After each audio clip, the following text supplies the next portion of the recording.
My advice to teachers that wanted to use this would be just start off small. You know, I've started off with my kids, we have a sheet of paper and we're just kind of coming up with topics together. We're writing them on the sheet of chart paper, then when they have extra time, they're researching and they're finding out more about, you know, those professions or those people or whatever it might be. I've done a lot of us coming up with things together, using sticky notes, them coming up with their own ideas. So just start small, and I would say brainstorm with your students first. Don't just throw them out there and have them do it. I'm kind of a structured teacher, so that's what I would have them do first. Well, if you're just starting to use this unit, I would say it's kind of an individual approach. I did it completely different than I have this year. Last year I didn't use sticky notes. We're going to choose off of our chart 6 different sticky notes that you had come up with. This year I have started to use sticky notes so that my kids can actually take the topic off of the chart, take it to the computer, do the research, and take the sticky note and attach it to maybe the product that they were doing. Sometimes I just do it on chart paper and we just write as we think, we just jot down ideas. So really there is no right or wrong way to do this activity. I think even if you just started off by making a chart just so the kids could actually have a visual of all of the people that care about a certain topic, and then maybe the next time you did it, you could create the chart and then have the kids start doing research. So if you just kind of take one step at a time, you might not need to go full force. I'm going to do this, then you're going to research it. Even if they can just have a visual for one topic to see who cares, and then if they want to do research, they can, but don't maybe force it. And then the next topic, you could do the same thing, but assign a couple of different topics to be researched. And it doesn't work for all subjects either. It doesn't work for every topic if you're doing making inferences in class. I mean, you might be able to think of a few different professions that would care about making inferences, but are you really going to generate as many ideas as you would for a science topic or for poetry and reading? So it's just kind of something that you might fail a couple of times doing in front of your class, and then you'll realize, so you might need to sit down first and say to yourself, can I think of, if I can't think of as many topics, are my students going to be able to come up with as many people or professions that care? So it's one of those type of activities that you have to sit down first and you have to really try to come up with a list on your own. I think when I use the strategy of the who cares, it allows me to step back as a teacher and it allows them to really engage themselves in their own learning.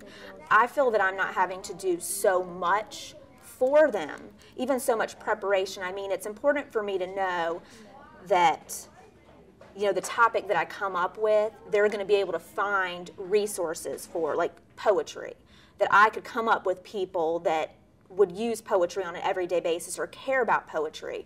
But it really is allowing me to kind of give them the topics or help them come up with them and then step back and see what they're coming up with on their own. And a lot of times it's really surprising, and it tells you a lot about the levels of the children. So how has it changed over time? Well, as far as the classroom management piece, I feel like if you have the materials that you need, there won't be any sort of classroom management issues. Now, as far as the computers go, you do have to monitor what they're researching on the internet. I had some students say to me, I can't find any information on this. Mrs. Patterson, can I please research a different topic about this that has to do with the same thing? So they're kind of good at managing themselves and not taking too much time to be wasted. So they're pretty good about keeping on task if they're given the appropriate materials to use and if they're given the appropriate amount of time. Using this strategy has impacted my planning because it is more time consuming than a regular lesson plan. You want to make sure that every area is reached and that every student is going to be able to grasp the concept and utilize it and see that this works this way, it can work in different ways, how they can apply it to anything that they want to use in life. I found that almost every single lab and every single activity can be used in a real-world perspective. For example, it's a very common lab in biology to do DNA extraction from a strawberry. And so rather than just have them go through the lab and go through the report and go through the steps and procedures, to put it into a real world perspective is, okay, well, you are a genetic engineer and you want to genetically engineer these strawberries so that they last longer, they're riper, they're juicier, and they're going to stay fresh in the market longer. And so you kind of can put that perspective into just a simple lab. And I found that I've been able to do that with almost every single activity, is give it a real world perspective, and it really captures that student interest. So they see that as not just a lab that they're doing, but they can see why they're doing it, the importance of it, the purpose of it, and it gives it more meaning. Some of the challenges I've faced is the background knowledge. So sometimes I will introduce a who cares about at the beginning if I feel the students have that background knowledge. And as far as electricity and magnetism goes, my challenge was I knew I needed to teach through the unit before I could do the who cares about electricity and magnetism, because I don't think a lot of them had the background knowledge about the topic. As far as graphing went, we did the graphing one before the unit because I know that they had the background knowledge K through 3. But as far as science goes, I think that's more of a challenge, having just the background knowledge and the resources needed.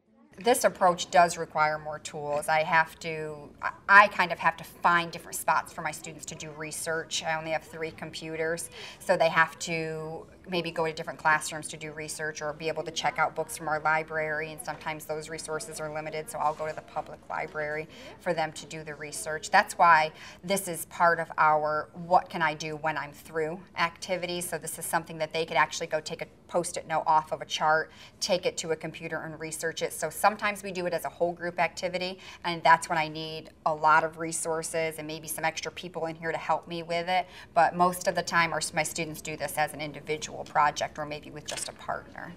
I try to think of, is this an activity or is this a unit that I can set my kids free and let them do it independently, or is this a unit that they will probably need some support from another student to be successful, and who will I match up in order for them to be successful and to feel success for themselves. Would you 3 like to maybe separate yourself at a different table, and you can choose to do that together when it comes time? Okay. If we do grouping with this approach, I'll take a survey. So before we did put them into the groups for this lesson, they were surveyed on which topics interested them the most.